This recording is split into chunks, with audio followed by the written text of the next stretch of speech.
안녕하세요. 반갑습니다. 10월 4일 화요일입니다. 새벽 말씀 본문은 누가복음 9장 37절에서 43절까지를 읽어드립니다. 이튿날 산에서 내려오시니 큰 무리가 맞을세. 무리 중에 한 사람이 소리 질러 이르되 선생님, 청컨대 내 아들을 돌보아 주옵소서. 이는 내 외아들이니이다. 귀신이 그를 잡아 갑자기 부르짖게 하고 경련을 일으켜 거품을 흘리게 하며 몹시 상하게 하고야 겨우 떠나가나이다. 당신의 제자들에게 내쫓아 주기를 구하였으나 그들이 능히 못하더이다.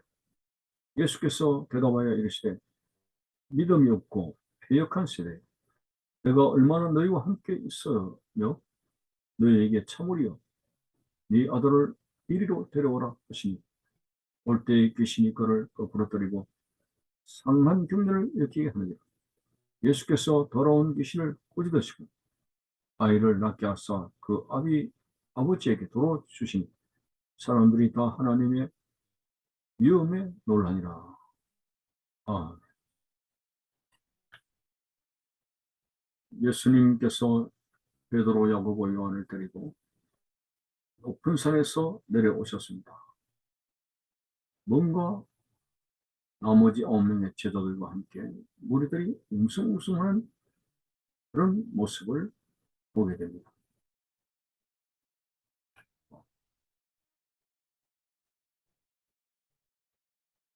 오늘 본문에 보니까 시간적으로 이튿날이라고 했습니다.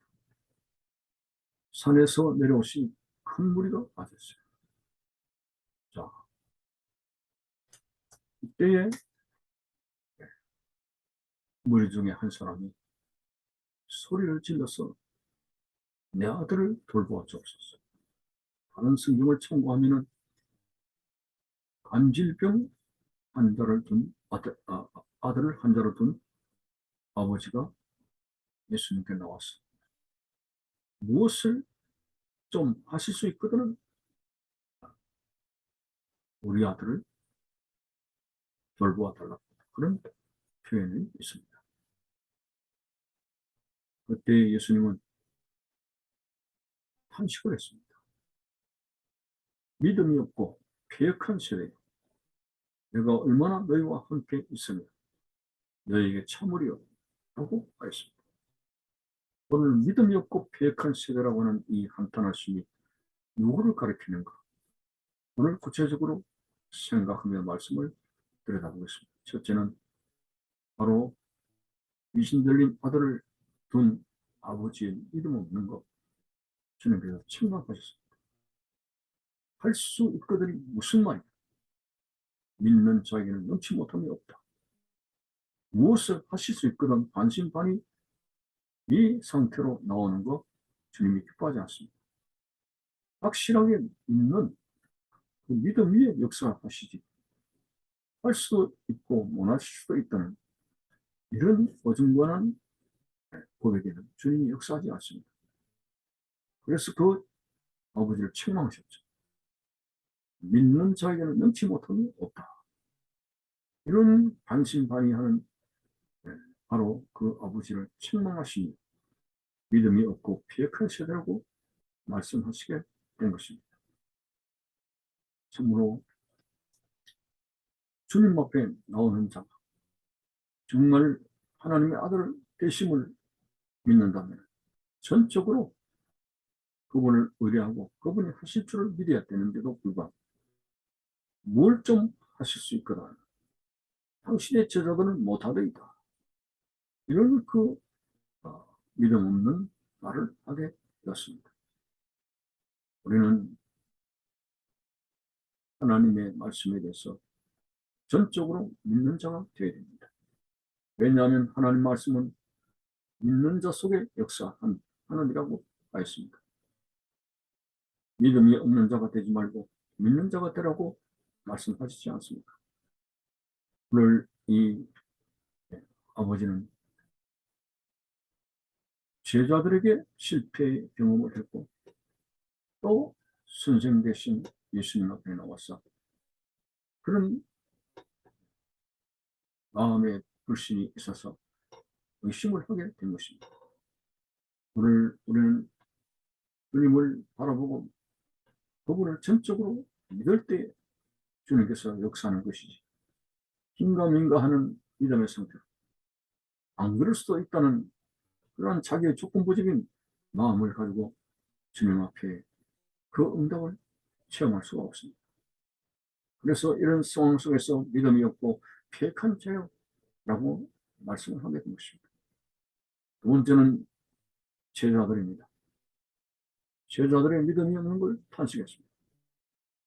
9명의 제자들이 귀신을 쫓으려고 안간힘을 다 썼습니다만 아무런 효력이 발생하지 않습니다. 그래서 주님 편에서 볼 때는 너희들이 나와 함께 오랫동안 있으면서 여러 가지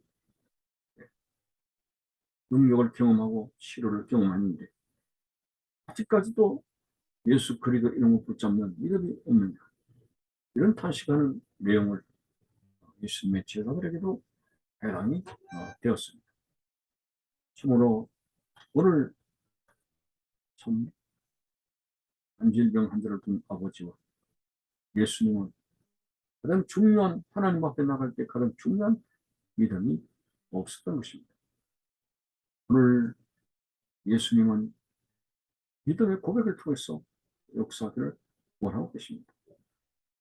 주님에 대한 확고한 믿음이라고 하는 것은 첫째, 예수님은 죄인을 구속하시는 바로 십자가의 피를 쏟으신 메시아라고 하는 사실을 굳게 믿어야 됩니다. 날마다 우리가 구원을 받았어도 죄를 범하고 범죄한 것이 많은 그 상태 속에서 우리가 어떻게 죽은 심령을 예배할 수 있겠습니까? 지금도 골고다의 언덕으로 나아가온 십자가에 설리신 그리스도의 보혈로 나의 허물과 죄를 용서해달라는 그런 부르짖음이 있어지게 되어야 하는 것입니다. 참으로 우리의 믿음 없는 것 고민해야 될 부분입니다. 내 욕심을 이루기 위해서 육신의 관점에서 주님을 영원히 생각하지 말고 오직 주님의 뜻 가운데 먼저 그 나라와 의를 구하며 주님에 대한 바른 믿음을 가지고 확고한 신앙 가운데 서는 우리들이 되어져야 됩니다. 특별히 예수님은 변화산에서 천국의 경험을 하게 하였고 이 세 제자로 하여금 예수님이 확실하게 하나님의 아들 되심을 증거받는 그런 은혜를 충전하는 그런 때가 오게 되는 것입니다.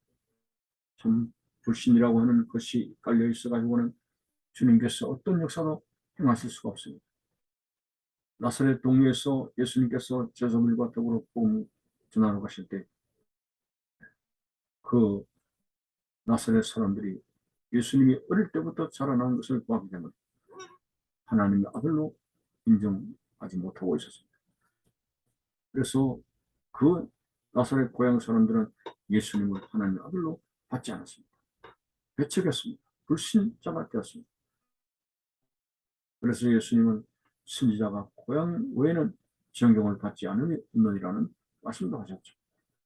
어쨌든 오늘 우리가 하나님 앞에 살아가게 될 때에 예수님에 대해서 견고한 신앙을 갖는다는 것, 이게 복된 신앙생활이 됩니다. 우리는 그 어떤 경우에도 흔들릴 것이 아니라 확실한 믿음 가운데서 바로 서서 예수님이 하나님의 아들 되신가, 예수의 죽음을 죽으신 그리스도이심을 굳게 믿고 매일같이 회개를 통해서 죄 고백을 하며 그리고 그리스도의 피로 용서받고 주님께서 입혀주신 하얀 세마포 옷이 항상 깨끗하게 유지되었습니다. 천국의 경험은 우리가 육안으로 하지 않았다 할지라도 말씀을 통해서 확신을 갖고 있습니다. 오늘도 저 높은 곳을 향해서 믿음으로 달려갈 수 있는 그런 신앙생활이 되게 될 때 우리는 영원한 우리의 목적지 천국에 도달할 수 있고 잘했다고 칭찬될 수 있는 하나님의 종이 된다는 것, 여러분들이 잊지 말아야 될 것입니다. 오늘 그리스도에 대한 확실한 믿음이 없고 폐역한 시대여라는 책망을 듣지 않도록 온전한 믿음을 가지고 하나님께 영광 돌릴 수 있는 굳건한 믿음의 사람이 되시기를 바라는 것입니다. 감사합니다.